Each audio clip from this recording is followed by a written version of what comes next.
Episode 126 of our moment-by-moment guide through British broadcasting, and in November 1923, nation was speaking unto nation. So this episode, recorded live from Biggin Hill Airport. I'll explain why later, but first, previously, on the British Broadcasting Century.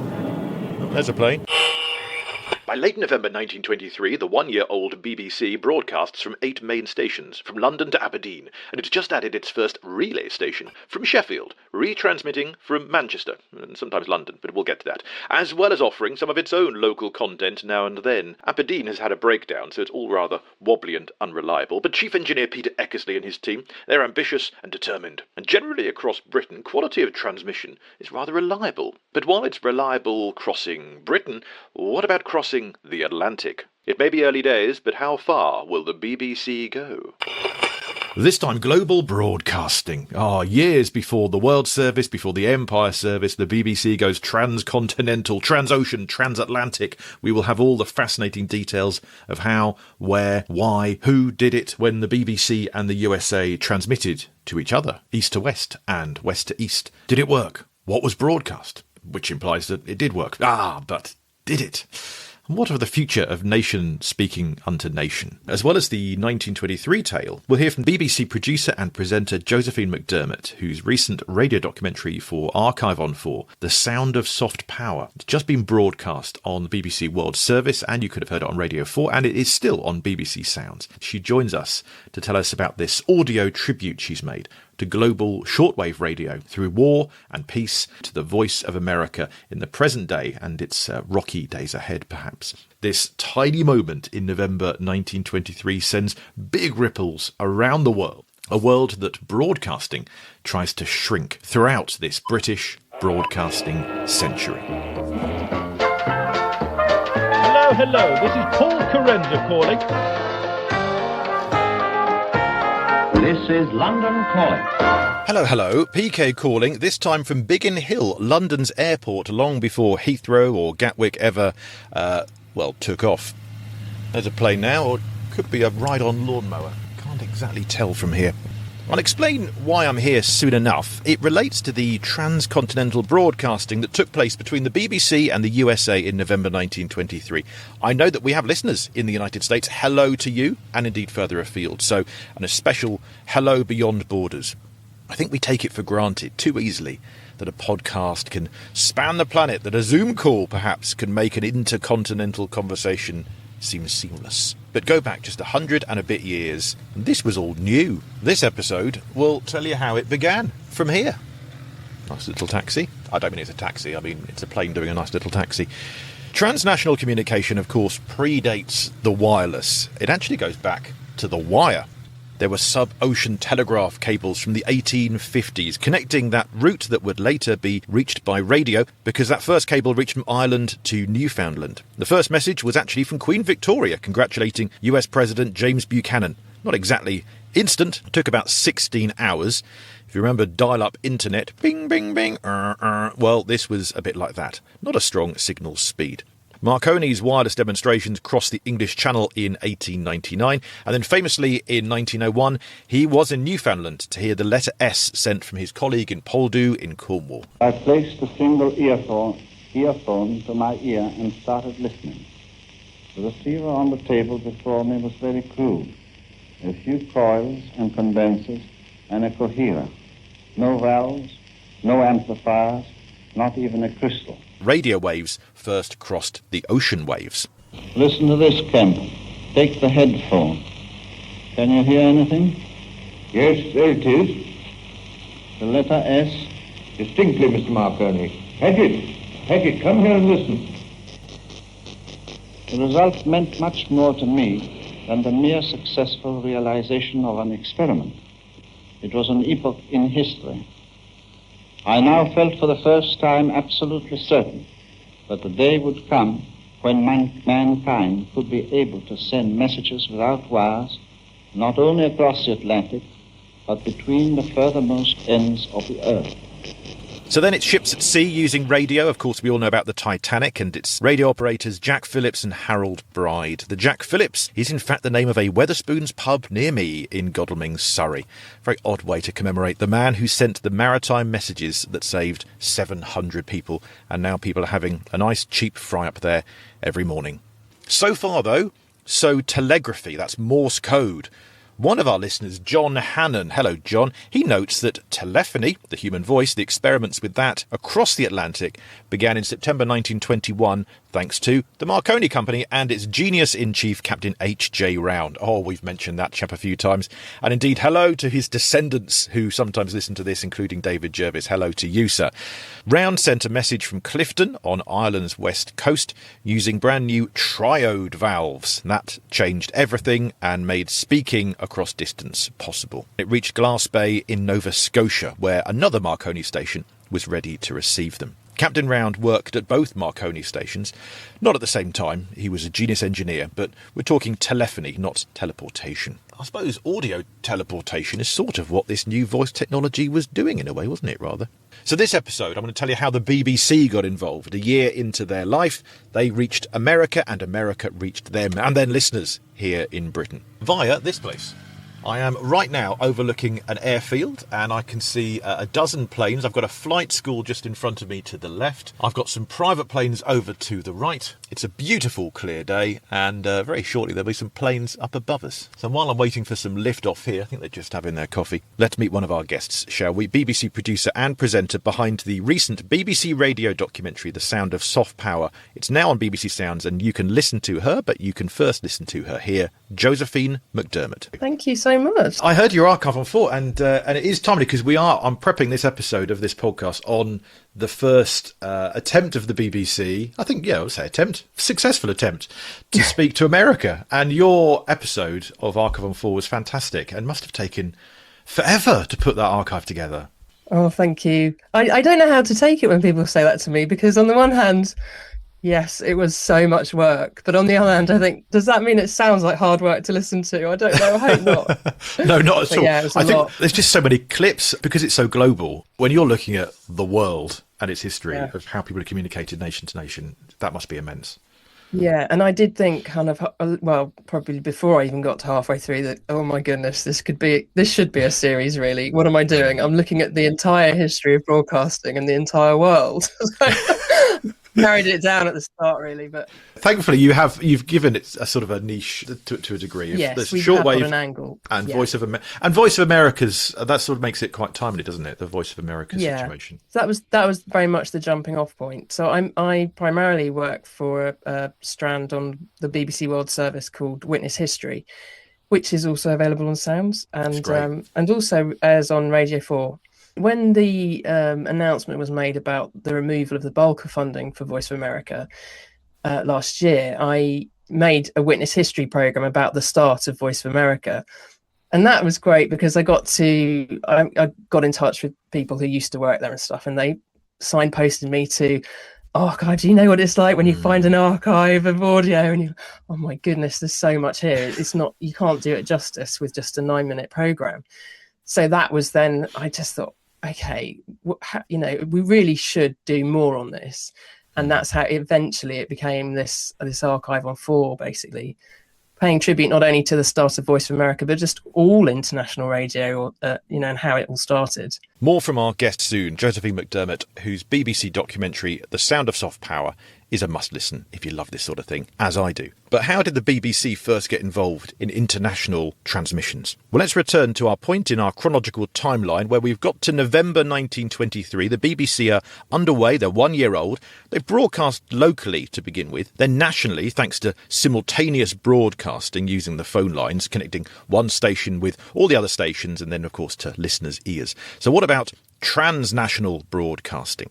Turns out that UK listeners were already hearing some transatlantic signals they could pick up now and then. It is now well known that in this country it is possible to hear American broadcasting stations under favourable conditions almost any night, wrote Wireless World magazine on the day the BBC turned 1, 14th of November 1923. But transmissions of British broadcasting stations have hitherto not met with this success as far as reception in the United States is concerned. Ah yes, so east to west needed some greater planning, largely because of the time difference.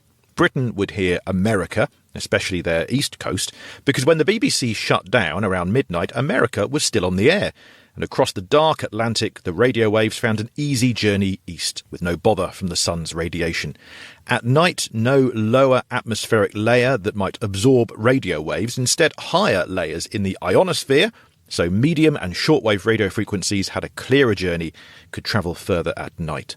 That is the extent of my scientific understanding. The science of when they discovered what they could do in sending signals across these vast distances, it just absolutely blew everybody's mind, with Dame Nellie and so on. It's just the idea, because you'd have had to have travelled miles to go and hear her in concert, and suddenly here she was in your living room. And we obviously take that for granted now, because you could also be just chatting to her while you do your washing up these days. But that idea that voice had travelled to your living room in that way was obviously completely mind-blowing for the people of the 1920s.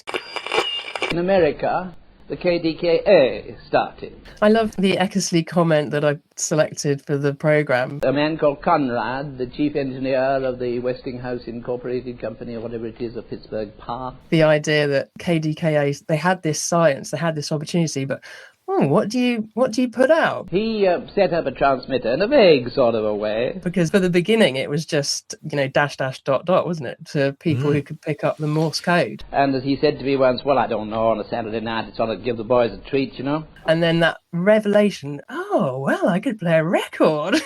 Yeah, exactly. I could play a record for the boys. And people began to tune into this thing and get excited about it. But then one day, I suppose, this is apocryphal, but it may be true, that somebody came along, some business tycoon, and said, do you mean to say that if I talk into that, a lot of people are going to hear me? And they said, that is exactly so. He said, gee, well, gimme. Because I want to tell them just how good Bluggs's beef is. And that's how American broadcasting started. So early radio hobbyists or even casual listeners could hear America at night. But the opposite was not true. Britain could not be heard over there quite so easily. When US radio shut down at the end of each day, Britain had gone to sleep. So there was only one thing for it. The BBC would have to stay up until 3 o'clock in the morning for some transatlantic tests in November 1923. Oh, and America would have to convince over 500 of its radio stations to definitely go quiet so the BBC had a chance of being heard stateside. Most of these stations also announced that the tests would go ahead. It's a great way of telling American listeners the British were coming via audio. Don't panic, it's not a warning. The White House is safe. Obviously, the East Coast had a better chance than the West of hearing Britain, but listeners across the United States would listen out and would listen in if they could. 25th November was the start of America's National Radio Week, so that seemed a very good time to try this, and it was darker in winter, gave it all a better shot. As for the idea, it came from the wireless press itself. In the United States, Radio Broadcast magazine was underway. Its publisher was Doubleday, Page & Co., and Mr. Doubleday himself had visited England earlier in 1923, listened to a lot of radio while he was here.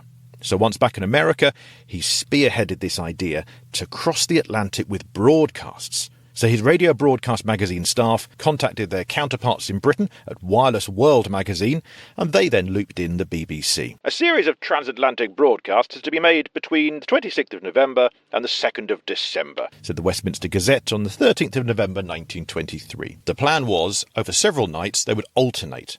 Britain, then America, then Britain, then America, then both together. The object is to ascertain whether British broadcasting can be received in the United States. All stations here, Britain, will transmit simultaneously from 2 a.m. Greenwich time on the 26th of November.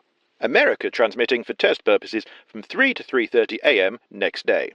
On the 28th, between 3 and 4 a.m., addresses from some notable speakers will be broadcast from here, Britain, to America. America will reply the following night. Notable speakers indeed. Henry Ford from the US side, Marconi from the British side. On the 2nd of December, the real test will come. An attempt to two-way communication. England transmitting from 3 a.m. every alternate 5 minutes until communication is established. America transmitting during the 5-minute gaps. So 5 minutes on, 5 minutes off. Not quite a conversation, but it's the start. And they started all this a couple of days early, actually, with a little pre-test. Saturday, 24th November 1923, before the 3 a.m. official experiments, at a slightly more sociable time of day, the BBC thought they'd have a go at sending the opera that was on.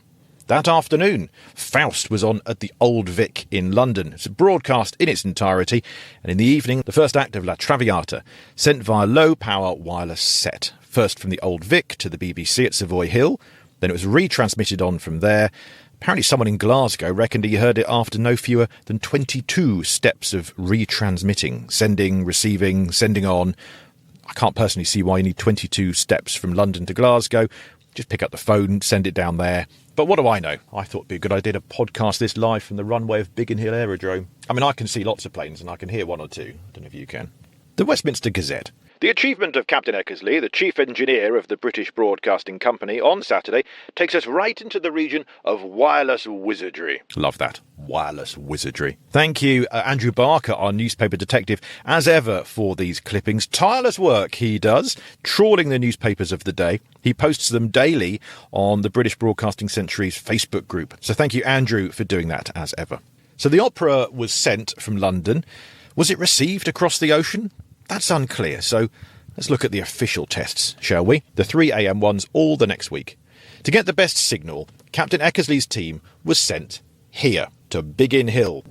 I don't know the exact spot. I mean, I'm right here on the edge of the aerodrome now by the Lookout Cafe, where people can sit with their coffees and look at planes coming and going. We've got a nice little runway here. It's a beautiful little airfield, clearly obviously not as big as one of the giant airports, but it's a wonderful place for hobbyists and private transport. And back then, it was a great place for wireless experimentation. In fact, the road that I've just pulled off to be here right now is called Wireless Road. Nice to see that little tribute. In fact, there are a couple of claims to fame back then. This was the London airport in 1917, before civil aviation took off. And Peter Eckersley worked here in his pre-BBC days, trying to get air traffic control off the ground. Not here as such, but Eckersley was present for the first time in history that radio was used to speak to a pilot in flight, in motion. Not as easy, of course, as point-to-point radio, because planes keep moving. That happened at Brooklands in 1915, a couple of dozen miles west of here. And then in autumn 1916, about a year after they went from ground to air, here, Captain Furnival, who was the pilot, in fact, in receiving those radio messages from the ground at Brooklands, Furnival drove here to Biggin Hill, back when this were all mostly fields. He and others were looking for a new airfield. And it was all about experimenting with radio in flight, on air, in the air. So it was here in 1917, just as Biggin Hill was beginning as an airport, its way paved by Captain Furnival and those wireless experimentations. The first air-to-air speech transmission occurred directly above me. So that's the first air-to-air speech transmission. And then it's still the First World War, so the airport's used for wartime missions. And 6 years after that, it's 1923, and scene of this new radio landmark, as the BBC sends Captain West. That's the Deputy Chief Engineer of the BBC. We heard about him last time, setting up the Sheffield relay station. Now he's got another job on his hands. He's here with Mr. B. Henry and Mr. E. Bridges Webb. It's the middle of the night, and they're trying to pick up good American signals to rebroadcast them to UK listeners. Captain West picks up the tale. Snow was falling, covering in white the little hut on the Kentish hills where I stood over a 9-valve radio set. My wife was there frying some sausages. For nearly a fortnight up on Biggin Hill, I'd been trying to get good reception. Here at this aerodrome, they had some hairy moments, and not just from Mrs. West's sausages. In one near miss, a 60-foot pole holding the cage aerial was blown down in a gale, narrowly missing BBC engineer Mr. Bridges Webb. So that's the setup. That's Biggin Hill. We'll get to the official tests of the 26th November to the 2nd of December shortly. Josephine McDermott's radio documentary explores the magic of where all this would go in international broadcasting. When, that is, the aerial stays up. I focused on shortwave because basically the sound travels through the ionosphere. Do you know this already? I've read about the ionosphere. I don't fully understand it, but and it's this fascinating layer of the atmosphere, and it can all be quite erratic. So, you know, a broadcast that was basically designed for Asia could be picked up randomly in Germany. And there was this kind of jackpot element to listening to the radio in the heyday of it all, which we just don't have really now, when it's all on demand and delivered, direct to us. One thing I did read about it was that Peter Eckersley, the first chief engineer of the BBC, his brother Tom, as a scientist, was, I think, the expert on the ionosphere at the time. So a lot of it, was he? That's Tom Eckersley sort of learning or teaching about it and doing the big research and the genius, and then Peter sort of turning it into a thing where you can go, right, how do we set up? I mean, on this podcast especially, we're looking at how the BBC reached America, which I know Eckersley was a key part of, and then it grew obviously from there. And there was this impetus to connect with citizens in other parts of the world. So it wasn't just the UK, because, I mean, actually, the Netherlands has such a rich shortwave history because they were also broadcasting to what we call Indonesia now. And I think that was one of the charming things about it. I mean, I don't mean to speak in the past tense about shortwave, because obviously it does have its place and it's still vital to a lot of people. But I mean, from the conversations I had, it does seem that the trend is going to be for it to phase out eventually, especially as the audience just won't have the equipment to receive it in the end. Yeah, and I know for a fact we'll have many listeners who have grown up loving listening to shortwave and the jackpot element. To hear on your documentary some of those little very individual stories about there's an Albanian there's a New Zealander on air in Albania, isn't there, which is a big part of it, and just those little tales. Well, see, June Taylor is an incredible individual. And I made another program about radio history, which was focused on the teaching of English abroad. And that was about, how the BBC has taught English across the world, across TV and radio. And of course, it still does on other mediums. But it was in the making of that I was talking to an historian who said, I once interviewed this incredible woman who was the voice of Albania, and she was from New Zealand. And I just thought, what?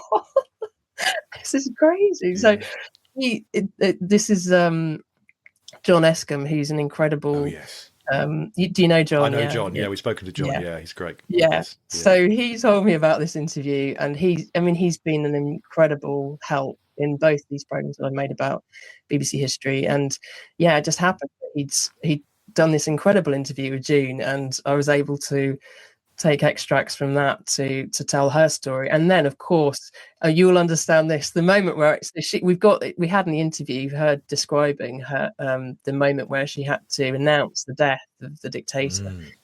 And then I managed to find that moment as well. I caught that. I caught it and I appreciated it. I thought, that's nice. And that would have been a nice moment to go, yes. Satisfaction, Talk about it and then you hear it. That's lovely. Yeah, but it's like, for me as someone who loves radio, to get that behind the scenes take on what was going on.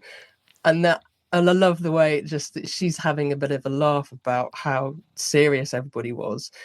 And then you hear what was going out on air, and her brief was, you have to speak as if your father's just died. And so, it's for me, that's one of my favorite parts of the program, really, to have those two different bits of audio. Yes, of course. And that's also, I think that's from memory, that's 1985, I think. And that sounds about right. Yeah. And I think for a lot of people, people just assume there's archive of everything from the last few decades, and there really isn't until quite recently, in a way. So it's no given absolutely. You have all this stuff. Yeah, and I found that very much so with the previous program I made about the teaching of English, that the archive that exists is underneath people's beds, in people's attics. It's the World Service producers who've retired and took home the tapes or the reel-to-reel. They hold the archive, and in some cases the whole series just weren't kept because there wasn't a space, and it was deemed that it wasn't necessary. But so for me, when you find a program like that as well, I mean, that and the thing is that it may be that at the time they couldn't see, they were churning out so many programs, what's the significance of this? But then when you find it today, so not wanting to keep going on about the previous program, but there was this fantastic program that was made called Pedagogical Pop. And they used to take a track that was in the charts, a song that was in the charts, and explain the meaning so that people who couldn't speak English could understand what the lyrics were all about. And I tracked down the producer who'd come up with this idea. And again, finding audio of pedagogical pop to BBC presenters explaining the words to ABBA SOS. Probably one of my audio highlights. Yeah. The last 2 years. I mean, it's just absolutely wonderful. But at the time, we're churning out 50 of these programs. Why is this significant? But it's just utterly charming to find that kind of thing today from the 1970s. So yeah, we love a show note on this program, so I will link in the show note to both of those archives. Thank you. So because our listeners can then go off and find those as well. Yes, if you like archive radio, you'll find some interesting bits in Do You Speak English as well. Have you got any particular other favourite clips that you have? I mean, the Russian archers must be one of them, I would have thought. Oh my goodness. Again, did you know that there was a Russian archers? Not a clue. I just love those moments when you're researching something, and I can't remember where I first saw it mentioned. It must have been in a government document or something that I found, because it was to do with how to reshape the former Soviet Union. And, you know, the UK put a lot of effort into, they were trying to build up a new way of working, new culture, the liberalisation of that society they're quite heavily involved in. And I had no idea that the upshot was also a Russian version of the Archers. And as obviously then I'm thinking, how do I get this? And it was so hard to track down. I mean, we had Steve Rosenberg, the correspondent in Russia, asking around, everybody asking. Like, obviously I went to the BBC archive, and they tracked down a BBC Midlands report where the cast from Russia had come over to Birmingham to see it being filmed. And but that's the most I could get. And I said, no, we've got to be able to hear it. And I did track it down. And what had happened was, because they were so popular, somebody had downloaded every single episode onto the Russian internet. If you are online in Russia and you put in the right things, you can find the whole back catalogue of the Russian Archers. Absolutely incredible.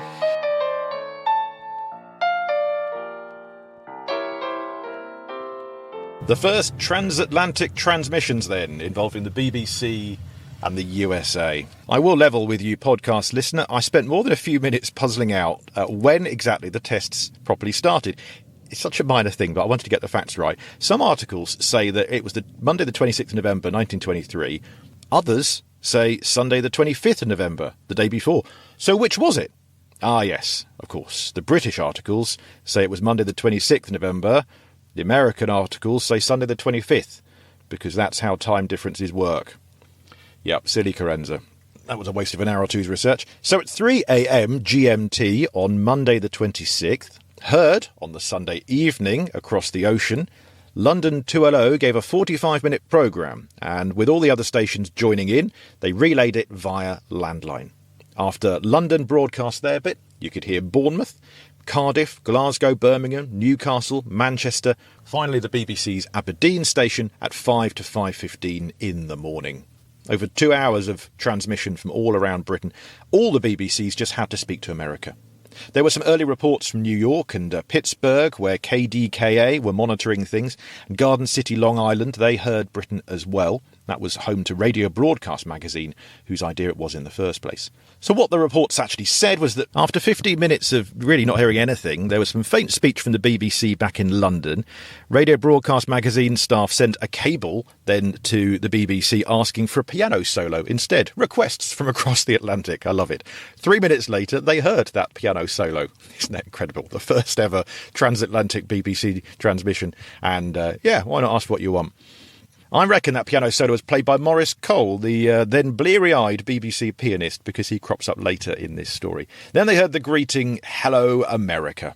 Not everything was so successfully audible. London, Bournemouth, Glasgow, Cardiff and Newcastle, all those stations were heard well.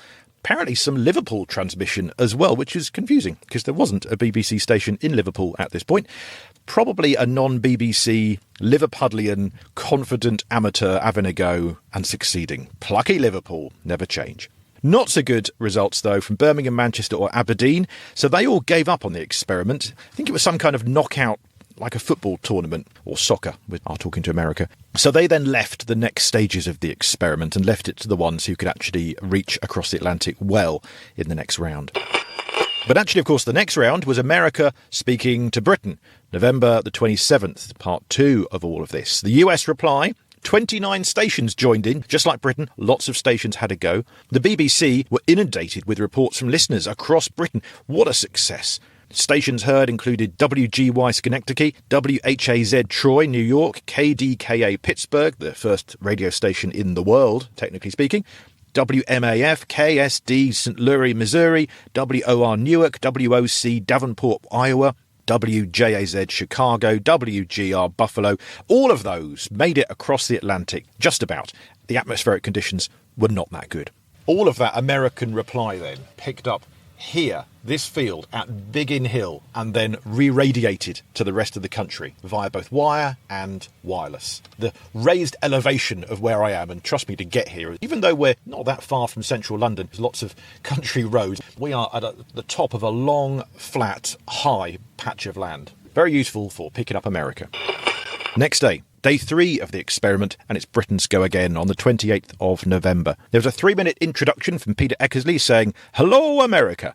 The key voice then that day was Marconi himself, inventor, pioneer, patenter-in-chief and godfather of radio. I firmly believe that without economical and efficient long-distance communications, no country can make much headway. He congratulated American engineers on the success of the American transmission to this country on Tuesday, speaking over a distance of 3,000 miles, with only a kilowatt or so input to the transmitters. In showing that it was possible to communicate over so vast a distance with so small a power, they were paving the way for future developments which might make a striking difference in the world's history. He thought it was not improbable that in time the wireless telephone would in the same way do what the cables had never been able to do, link up the 2 continents by telephone.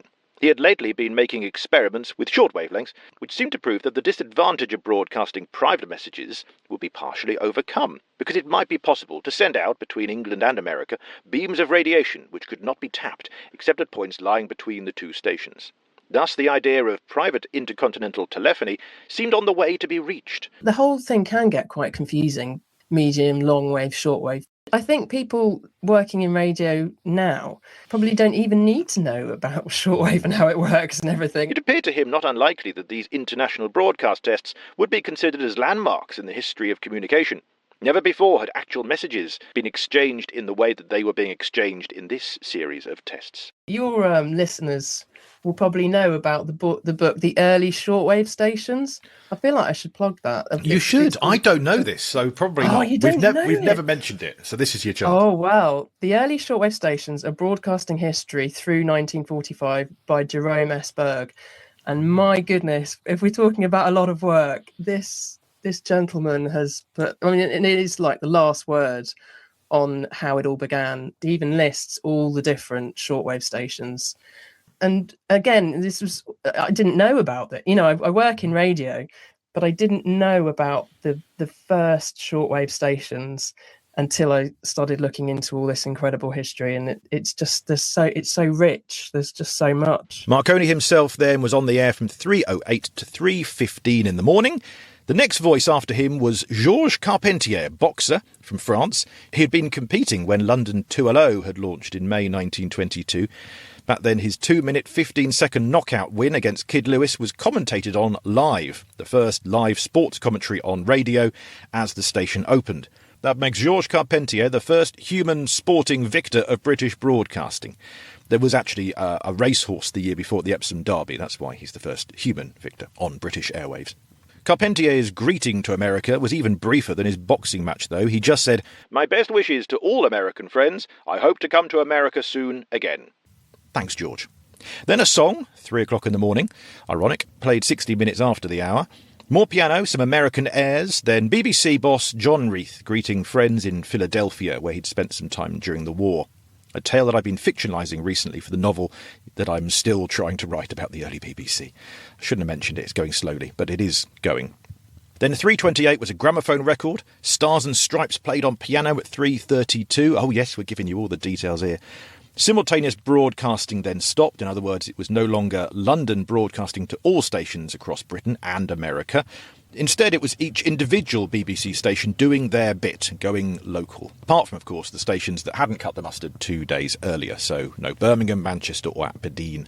So how about this then? The broadcast ended with BBC boss John Reith and Chief Engineer Captain Eckersley singing God Save the King without accompaniment. No, sadly, there is no recording of this. America said they did hear parts of the broadcast, but unfortunately some US stations forgot to close down their own broadcasts. So you've got America pumping out their own local radio stations, you've got Britain trying to reach them too, the ether was a bit muddled, a lot of noise to compete with. So not only was Reith and Eckersley's God Save the King not recorded, it may not have been heard much either, at least not over there. The Nottingham Evening Post let on a few more details a week later. The British signals were interfered with by the transmission stations at Chicago and San Antonio. Yeah, could have guessed. Canadian radio stations weren't consulted either, nor were stations in the far west of the United States, or low-powered stations, which were incorrectly believed to be too distant and weak to cause any interference. Next day, 29th of November, it's the second time the US transmitted as part of this, live from Schenectady, WGY, with the voice of James G. Harbert, President of the Radio Corporation of America, and a cheery speech from Owen Young, President of the General Electric Company, whose British equivalent had a seat on the board of the BBC. Oh, it all connects up. Frank Conrad joined the British Vice Consul at the station that Conrad helped start, KDKA in Pittsburgh. Conrad was a key person in early American broadcasting. A man called Conrad, the chief engineer of the Westinghouse Incorporated Company, or whatever it is. And Charles Evans Hughes, the Secretary of State, also made addresses. You could hear God Save the King again. This time it was from America, from Schenectady, heard throughout Britain from America. Britain also heard Troy in New York, who transmitted from their Rensselaer Polytechnic Institute radio station. Which brings us to the 2nd of December 1923. A very public conversation. America speaking to Britain, Britain speaking to America, and listeners on both sides of the Atlantic hearing it. Owners of high-valved listening sets, radios, if they sit through the wee small hours, will probably be able to take part in what may prove to be an epoch-marking phase of wireless development. So said the Birmingham Daily Gazette at the time. At 10 o'clock New York time and 3 a.m. London time, the American broadcasting stations will close down. Well, they better do this time. We know that some didn't. America will call 2LO and a New York voice will travel along the airwaves across the Atlantic to be caught at Savoy Hill. The voice will experiment for 5 minutes. Not quite sure how a voice will experiment, but I think they mean technologically, rather than, rapping or yodeling. Then 2LO will give a 5-minute reply and so on until the tests are complete. The effort is an experiment in bringing the great English-speaking countries into conversational touch. Other great English-speaking countries are available. The article goes on to say that if you own a more powerful valve set, then you'd hear it, but if not, if you own a basic crystal set,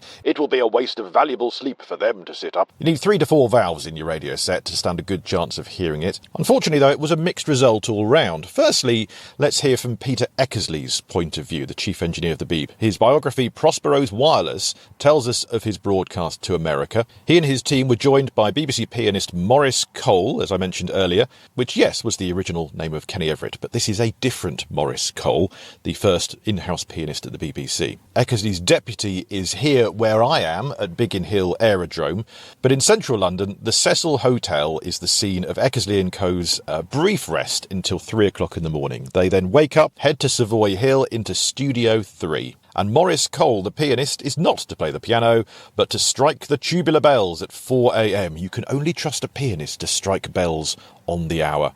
America will then hear the 4 a.m. alarm call, and Peter would speak to several nations.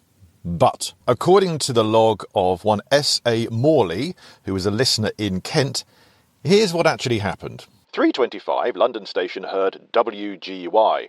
PPE, that's Peter Eckersley, imploring British oscillators to keep down. Don't let your listening impact others by mishandling your radio sets. A bugbear of Peter Eckersley's. 3:35, BBC almost double previous strength. Full power! !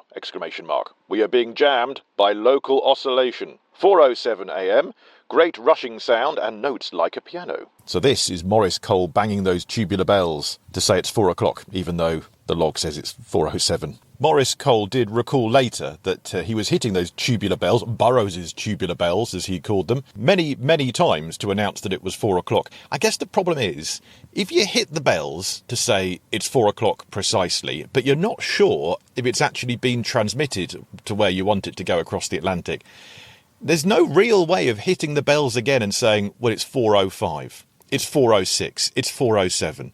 You've just got to keep hitting them 4 times and people know it's 4-ish. So when Mr. Morley in Kent heard them at 4:07 saying it's 4 o'clock in the morning, Maurice Cole was just banging the bells over and over again. British voice thundering out, shout into your microphone, send some Morse on your carrier wave, do something, we can only hear carrier wave. Hello America, hello America. Well, there's an insight into what the BBC was broadcasting across the Atlantic. 4:20 a.m, heard KDKA Pittsburgh, carrier wave only, Morse jamming, or is it America? 4:25, hello America, reply, hello British Isles, hello British Isles. So that's 4:25 in the morning, and they've been on air since 3-ish. Over an hour later, America and Britain had that brief conversation. It had been trailed as 5 minutes of one, then 5 minutes of the other. In practice, it's nearer an hour plus of silence, hiss, imploring someone to make a noise, and then a brief conversation. A faint signal. The broadcast continued in Morse code.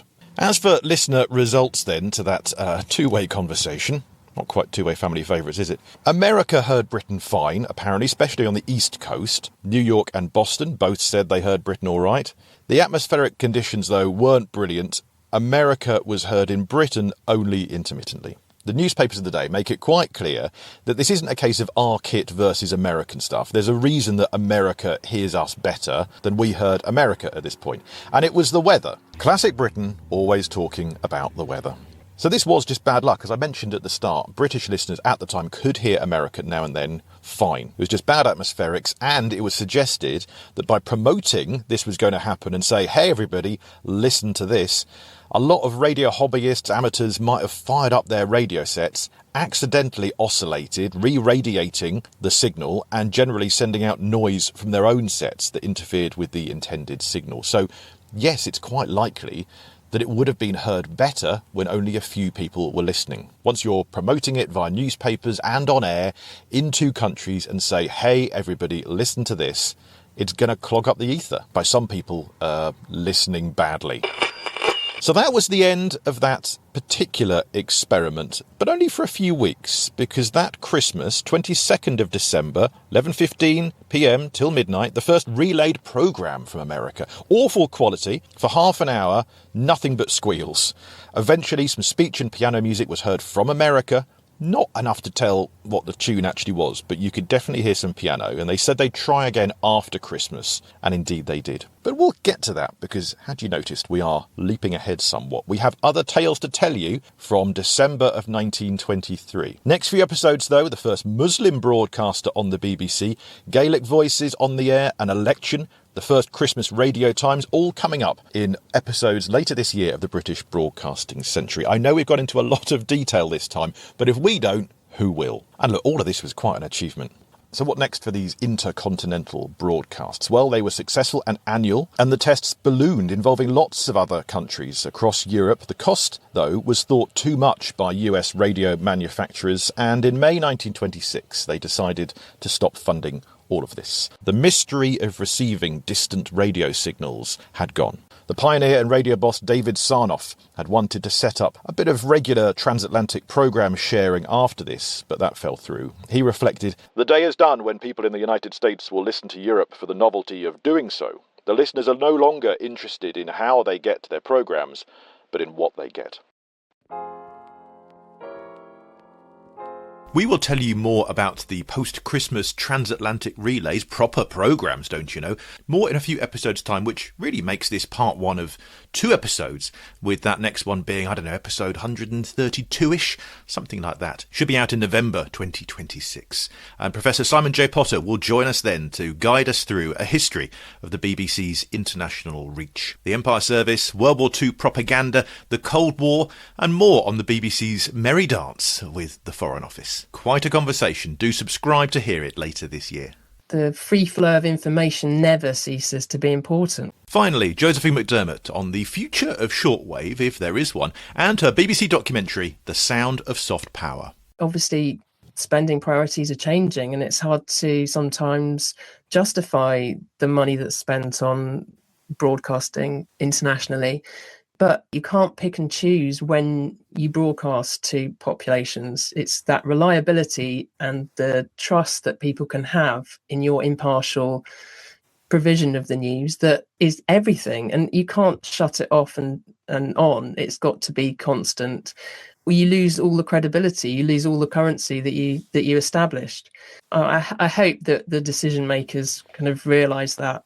I mean, I don't think it takes much to foresee a situation in the future where satellites are knocked out just so that we're not able to use the internet now that we rely on it so much.